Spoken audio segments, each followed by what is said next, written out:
श्रीहरिः श्रीगणेशाय नमः। श्रीसीतारामाभ्यां नमः। श्रीराम जय जय राम। श्रीराम जय जय राम। संक्षिप्त आनंद रामायण मनोहर कांड पहला सर्ग। लघु रामायण का वर्णन। श्री नारद जी का महर्षि वाल्मीकि जी को वेद मंत्रों के रूप में श्री राम कथा का सुनाना। महर्षि वाल्मीकि का उसी मंत्र रामायण के तात्पर्य को लेकर 100 श्लोकों में श्री रामचरित रूपी श्री रामायण की रचना करना, इसी का लघु रामायण अथवा मूल रामायण के नाम से प्रसिद्ध होना। श्री विष्णुदास बोले, हे गुरु, मैं आपसे जो पूछना चाहता हूँ उसे आप मुझे बताने की कृपा करें। पूर्व काल में महात्मा देवऋषि नारद जी ने वेद मंत्रों के रूप में महर्षि वाल्मीकि जी को जिस रामायण का संक्षेप में उपदेश दिया था और फिर उसी वेद सार रूप राम कथा को श्लोकों के रूप में बनाकर महर्षि वाल्मीकि जी ने आपको सुनाया था, कृपा करके उसे आप मुझे बताएं। श्री रामदास बोले, हे वत्स, तुमने बहुत सुंदर बात पूछी है। तुम सावधान होकर सुनो। जो तुमने पूछा है वह सब मैं तुम्हारे समक्ष कहता हूँ। देव ऋषि नारद जी के मुख से वेद मंत्रों के रूप में जिस मंत्र रामायण का वाल्मीकि जी ने श्रवण किया था, उसी मंत्र रामायण के भाव को लेकर पूर्व काल में महर्षि वाल्मीकि जी ने 100 श्लोकों में श्री रामचरित की रचना की थी। वह रामायण पापों का नाश करने वाली है। महर्षि वाल्मीकि जी ने अपनी कविता में 100 श्लोकों वाले जिस मनोरम रामचरित को पूर्व काल में कहा था, उसे ही मैं तुम्हें सुनाता हूँ। वह रामचरित अत्यंत रमणीय है। उसका नाम लघु रामायण है। लघु रामायण का मंगलाचरण, जो कविता रूपी शाखा पर बैठकर मधुर अक्षरों वाले राम राम इस अत्यंत मधुर नाम का निरंतर गान करते रहते हैं, उन वाल्मीकि रूपी कोकिल की मैं वंदना करता हूँ। कविता रूपी वन में विहार करने वाले तथा मुनियों में सर्वश्रेष्ठ महर्षि वाल्मीकि जी की श्री राम कथा रूपी गर्जना को सुनकर कौन ऐसा है जो परम गति को प्राप्त नहीं होता। जो रामचरित रूपी अमृत सागर का निरंतर पान करते रहने पर भी अतृप्त ही रहते हैं, उन प्रचेता पुत्र सर्वथा अकल्मष मुनि वाल्मीकि जी की मैं वंदना करता हूँ, जिन्होंने विशाल समुद्र को गौ के खुर के समान गहराई वाला अर्थात अत्यंत छोटा बना दिया है और जिन्होंने बड़े बड़े राक्षसों को मच्छर के समान तुच्छ समझकर मार डाला, तथा जो रामायण रूपी महामाला के रत्न है, उन पवन पुत्र श्री हनुमान जी की मैं वंदना करता हूँ, जो माता अंजनी को आनंद पहुँचाने वाले उनके प्रिय पुत्र है और अत्यंत पराक्रमी है, जिन्होंने जनक नंदिनी जानकी जी के शोक का हरण किया है, जिन्होंने रावण पुत्र अक्षय कुमार का वध किया है और जो समस्त लंका वासियों को भयभीत करने वाले हैं। वानरों के स्वामी उन हनुमान जी की मैं वंदना करता हूँ, जिन्होंने खेल खेल में ही समुद्र जल को लांघ लिया और लंका पहुंचकर जनकात्मजा सीता की शोक रूपी अग्नि को लेकर उसी शोकाग्नि के द्वारा समस्त लंका को जला डाला। उन अंजना पुत्र श्री हनुमान जी को मैं हाथ जोड़कर प्रणाम करता हूँ, जो मन के समान गति वाले हैं, जिनका वेग वायु के समान अत्यंत तीव्र है, जिन्होंने अपनी समस्त इंद्रियों को जीत लिया है, जो बुद्धिमानों में सर्वश्रेष्ठ है, वायु के पुत्र हैं और वानर समुदाय के प्रधान है। श्री रामचंद्र जी के दूत उन श्री हनुमान जी की मैं मन से स्मरण करता हूँ, जो रामभद्र, रामचंद्र, विधाता रूप रघुवंश के नाथ और श्री सीता जी के पति है। उन्हें नमस्कार है, जो अजन्मा है, समस्त विश्व जिनका आत्म स्वरूप है, सभी लोकों को जिन्होंने धारण कर रखा है, उन भगवान श्री हरि ने निर्गुण होने पर भी सगुण साकार रूप धारण कर संपूर्ण संसार को अपने वश में कर रखा है। तपस्वी वाल्मीकि जी ने तपस्या और स्वाध्याय में लगे हुए विद्वानों में श्रेष्ठ मुनिवर नारद जी से पूछा, मुने, इस समय इस संसार में गुणवान, वीर्यवान, धर्मज्ञ, उपकार मानने वाला, सत्य वक्ता और दृढ़ प्रतिज्ञ कौन है? सदाचार से युक्त, समस्त प्राणियों का हित साधक, विद्वान, सामर्थ्यशाली और एकमात्र प्रिय दर्शन सुंदर पुरुष कौन है? मन पर अधिकार रखने वाला, क्रोध को जीतने वाला, कांतिमान और किसी की भी निंदा नहीं करने वाला कौन है? तथा संग्राम में कुपित होने पर किससे देवता भी डरते हैं? महर्षि, मैं यह सुनना चाहता हूँ। इसके लिए मुझे बड़ी उत्सुकता है और आप ऐसे पुरुष को जानने में समर्थ है।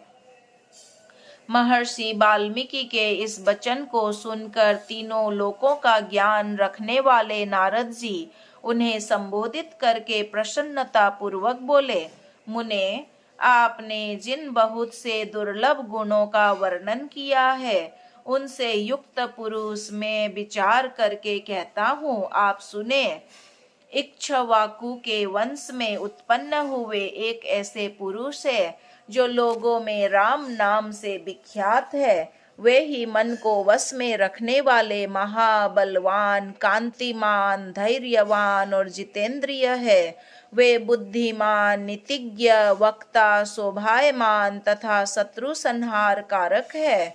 उनके कंधे मोटे और भुजाएं बड़ी बड़ी है। ग्रीवा शंख के समान और ठोड़ी मांसल पुष्ट है। उनकी छाती चौड़ी है तथा धनुष बड़ा है। गले के नीचे की हड्डी हंसली मांस से छिपी हुई है। वे शत्रुओं का दमन करने वाले हैं। भुजाएं घुटने तक लंबी है, मस्तक सुंदर है, ललाट भव्य और चाल मनोहर है। उनका शरीर अधिक ऊंचा या नाटा न होकर मध्यम और सुडौल है। देह का रंग चिकना है। वे बड़े प्रतापी हैं। उनका वक्ष स्थल भरा हुआ है। आंखें बड़ी बड़ी है। वे शोभायमान और शुभ लक्षणों से संपन्न है। वे धर्म के ज्ञाता, सत्य प्रतिज्ञ तथा प्रजा के हित साधन में लगे रहने वाले हैं। वे यशस्वी, ज्ञानी, पवित्र, जितेंद्रिय और मन को एकाग्र रखने वाले हैं। प्रजापति के समान पालक, श्री संपन्न, वैरी, विध्वंसक और जीवों तथा धर्म के रक्षक हैं। स्वधर्म और स्वजनों के पालक, वेद वेदांगों के तत्ववेत्ता तथा धनुर्वेद में प्रवीण है। वे अखिल शास्त्रों के तत्वज्ञ, स्मरण शक्ति से युक्त और प्रतिभा संपन्न है। अच्छे विचार और उदार हृदय वाले वे श्री रामचंद्र जी बातचीत करने में चतुर तथा समस्त लोकों के प्रिय है। जैसे नदियां समुद्र में मिलती है, उसी प्रकार सदा राम से साधु पुरुष मिलते रहते हैं। वे आर्य सदा ही प्रिय मालूम होता है। संपूर्ण गुणों से युक्त वे श्री रामचंद्र जी अपनी माता कौशल्या के आनंद को बढ़ाने वाले हैं। गंभीरता में समुद्र और धैर्य में हिमालय के समान है। वे विष्णु भगवान के समान बलवान है। उनका दर्शन चंद्रमा के समान मनोहर प्रतीत होता है। वे क्रोध में कालाग्नि के समान और क्षमा में पृथ्वी के सदृश है। त्याग में कुबेर और सत्य में द्वितीय धर्मराज के समान है। इस प्रकार उत्तम गुणों से युक्त और सत्य पराक्रम वाले सद्गुणशाली अपने प्रियतम ज्येष्ठ पुत्र को, जो प्रजा के हित में संलग्न रहने वाले थे, प्रजा वर्ग का हित करने की इच्छा से राजा दशरथ ने प्रेम व युवराज पद अभिषिक्त करना चाहा। तदंतर राम के राज्याभिषेक की तैयारी यहाँ देखकर रानी कैकेयी ने, जिसे पहले ही वर दिया जा चुका था, राजा से यह वर मांगा कि राम का निर्वासन, वनवास और भरत का राज्याभिषेक हो। राजा दशरथ ने सत्य वचन के कारण धर्म बंधन में बंधकर प्यारे पुत्र राम को वनवास दे दिया। कैकेयी का प्रिय करने के लिए पिता की आज्ञा के अनुसार उनकी प्रतिज्ञा का पालन करते हुए वीर रामचंद्र वन को चले गए।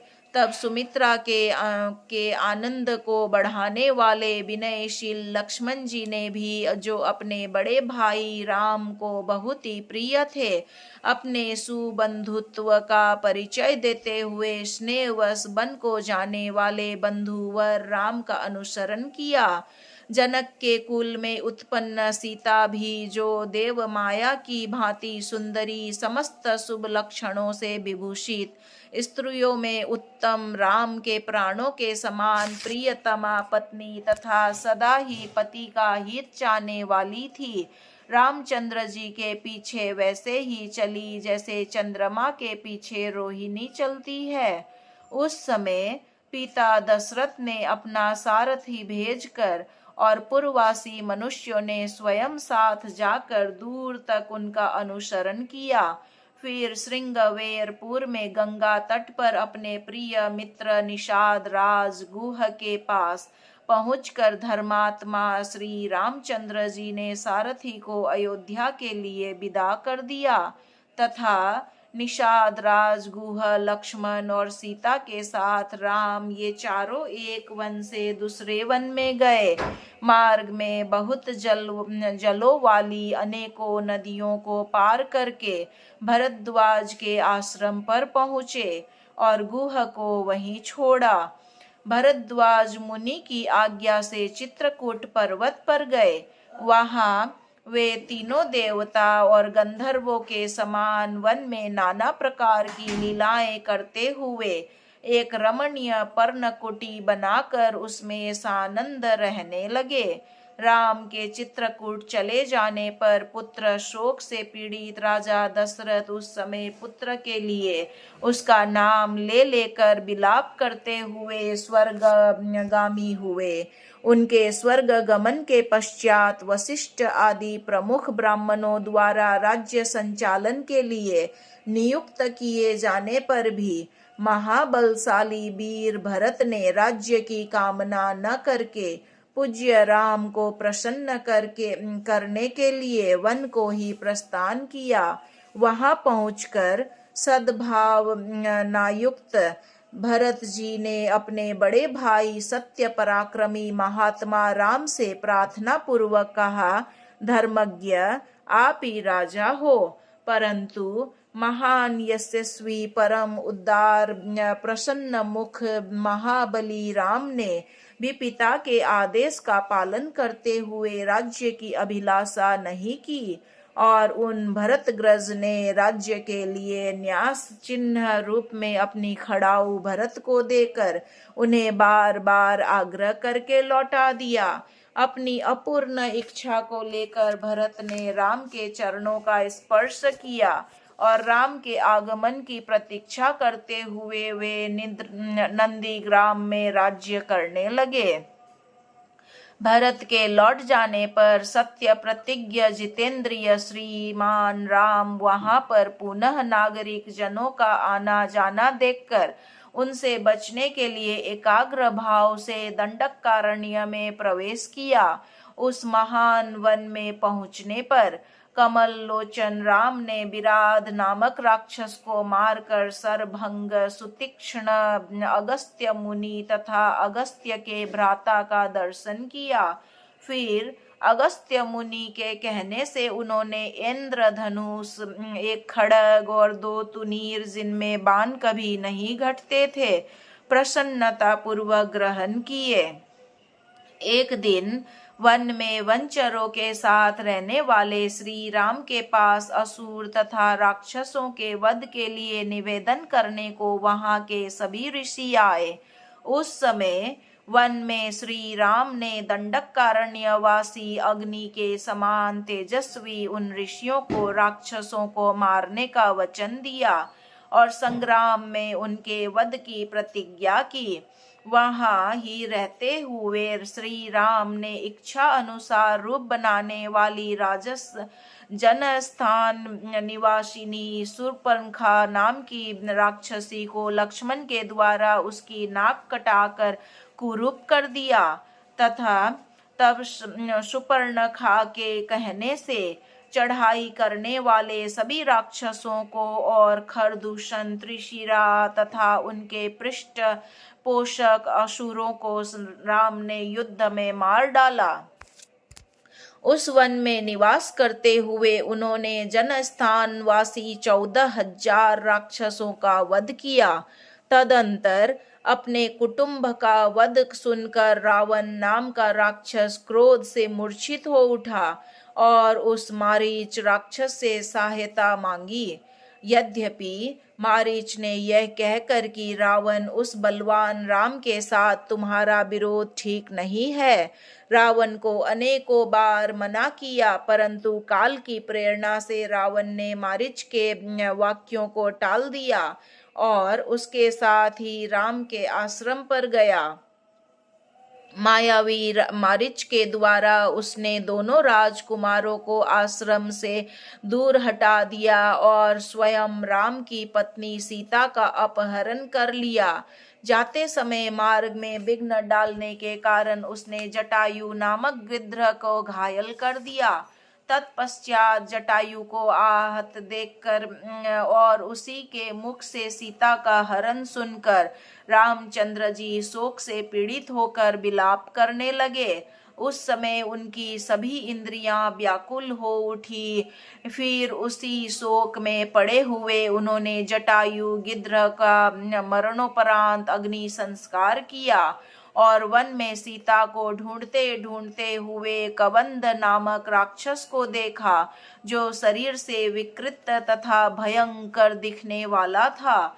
महाबाहु राम ने उसे मारकर उसका भी दाह किया, अतः वह स्वर्ग को चला गया। जाते समय उसने राम को धर्मचारिणी सबरी का पता बतलाया और कहा, रघुनंदन, आप धर्मपरायण सन्यासिनी सबरी के आश्रम पर जाइए। शत्रुहंता महान तेजस्वी दशरथ कुमार राम सबरी के यहाँ गए। उसने इनका भली भांति पूजन किया। फिर वे पंपासर के तट पर हनुमान नामक वानर से मिले और उन्हीं के कहने से सुग्रीव से भी मेल किया। तदंतर महाबलवान राम ने आदि से लेकर जो कुछ हुआ था वह और विशेषतः सीता का वृत्तांत सुग्रीव से कह सुनाया। वानर राज सुग्रीव ने राम की सारी बातें सुनकर उनके साथ प्रेम पूर्वक अग्नि को साक्षी बनाकर मित्रता की। उसके बाद वानर राज सुग्रीव ने स्नेहवश बाली के साथ बैर होने की सारी बातें राम से दुखी होकर बतलाई। उस समय राम ने बाली को मारने की प्रतिज्ञा की। तब सुग्रीव ने बाली के बल का वर्णन किया, क्योंकि सुग्रीव को राम के बल के विषय में बराबर शंका बनी रहती थी। राम की प्रतीति के लिए उन्होंने दुंदुभी दैत्य का महान पर्वत के समान विशाल शरीर दिखलाया। महाबली महाबाहु श्री राम ने तनिक मुस्कुराकर उस अस्थि समूह को देखा और पैर के अंगूठे से उसे 10 योजन दूर फेंक दिया।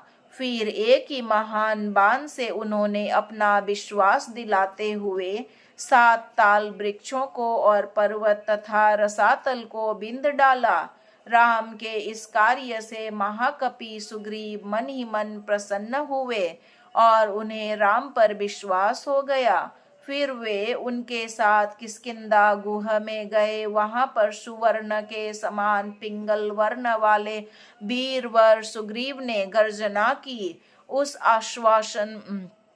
उस महानाद को सुनकर वानरराज बाली अपनी पत्नी तारा को आश्वासन देकर तत्काल घर से बाहर निकला और सुग्रीव से भिड़ गया। वहां राम ने बाली को एक ही बाण में मार गिराया। उस संग्राम में बाली को मारकर उसके राज्य पर राम ने सुग्रीव को ही बिठा दिया। तदंतर उन वानर राज ने भी सभी वानरों को बुलाकर जानकी का पता लगाने के लिए उन्हें चारों दिशाओं में भेजा। तत्पश्चात संपाति नामक गिद्ध के कहने से बलवान हनुमान जी 100 योजन विस्तार वाले छार समुद्र को कूदकर लांग गए। वहां रावण पालित लंकापुरी में पहुंचकर उन्होंने अशोक वाटिका में सीता को चिंतामग्न देखा। तब उन विदेह नंदिनी को अपनी पहचान देकर राम का संदेश सुनाया और उन्हें सांत्वना देकर उन्होंने वाटिका का द्वार तोड़ डाला। फिर 5 सेनापतियों और 7 मंत्री कुमारों सहित वीर अक्षय कुमार का भी वध कर दिया। इसके बाद वे जानबूझकर पकड़े गए। ब्रह्मा जी के वरदान से अपने ब्रह्मपाश से छुटा हुआ जानकर भी वीर हनुमान जी अपने को बांधने वाले उन राक्षसों का अपराध स्वेच्छा अनुसार सह लिए। तत्पश्चात मिथिलेश कुमारी सीता के स्थान के अतिरिक्त समस्त लंका को जलाकर वे महाकपि हनुमान जी राम को प्रिय संदेश सुनाने के लिए लंका से लौट आए। अपरिमित बुद्धिशाली हनुमान जी ने वहां जाकर महात्मा राम की प्रदक्षिणा करके यूं सत्य निवेदन किया, मैंने सीता जी का दर्शन किया है। इसके अनंतर सुग्रीव के साथ भगवान राम ने महासागर के तट पर जाकर सूर्य के समान तेजस्वी बाणों से समुद्र को क्षुब्ध किया। तब नदीपति समुद्र ने अपने को प्रकट कर दिया। फिर समुद्र के ही कहने से राम ने नल से पुल का निर्माण कराया। उसी पुल से लंकापुरी में जाकर उन्होंने रावण को मारा। फिर श्री राम के वचन को सुनकर छाया सीता अग्नि में प्रवेश कर गई। इसके बाद अग्नि के कहने से उन्होंने पूर्व काल में अग्नि से संरक्षित वास्तविक सीता को पुनः ग्रहण कर लिया। महात्मा रामचंद्र जी के इस महान कर्म से देवता और ऋषियों सहित चराचर त्रिभुवन संतुष्ट हो गए। फिर सभी देवताओं से पूजित होकर राम बहुत ही प्रसन्न हुए और राक्षस राज विभीषण को लंका के राज्य पर अभिषिक्त करके कृतार्थ हो गए। उस समय निश्चित होने के कारण उनके आनंद का ठिकाना न रहा। यह सब हो जाने के पश्चात राम देवताओं से वर पाकर और मरे हुए वानरों को जीवन दिलाकर अपने सभी साथियों के साथ पुष्पक विमान पर चढ़कर अयोध्या के लिए प्रस्थित हुए। भरद्वाज मुनि के आश्रम पर पहुंचकर सबको आराम देने वाले सत्य पराक्रमी राम ने भरत के पास हनुमान को भेजा। फिर सुग्रीव के साथ कथा वार्ता कहते हुए पुष्पकारूढ़ हो वे नंदीग्राम को गए। निष्पाप रामचंद्र जी ने सीता को पाने के अनंतर नंदीग्राम में आकर भाइयों के साथ अपनी जटा कटाई तथा अपना राज्य प्राप्त किया। श्री नारद जी ने श्री राम के राज्य में लोग प्रसन्न, सुखी, संतुष्ट, पुष्ट, धार्मिक तथा रोग व्याधि से मुक्त रहेंगे। उन्हें दुर्भिक्ष का भय न होगा। कोई कहीं भी अपने पुत्र की मृत्यु नहीं देखेंगे। स्त्रियां विधवा न होंगी, सदा ही पतिव्रता होंगी। आग लगने का किंचित भी भय न होगा। कोई प्राणी जल में नहीं डूबेगा। वात और ज्वर का भय थोड़ा भी नहीं रहेगा। क्षुधा तथा चोरी का डर भी जाता रहेगा। सभी नगर और राष्ट्र धन धान्य से संपन्न होंगे। सतयुग की भांति सभी लोग सदा प्रसन्न रहेंगे। महायशस्वी राम बहुत से सुवर्ण की दक्षिणा वाले 100 अश्वमेध यज्ञ करेंगे। उनमें विधि पूर्वक विद्वानों को बहुत सी गौ और अपरिमित धन देंगे तथा अनेक राजवंशों की स्थापना करेंगे। संसार में चारों वर्ण को वे अपने अपने धर्म में नियुक्त रखेंगे। फिर 11,000 वर्षों तक राज्य करने के अनंतर श्री रामचंद्र जी अपने परम धाम को पधारेंगे। वेदों के समान पवित्र, पापनाशक और पुण्यमय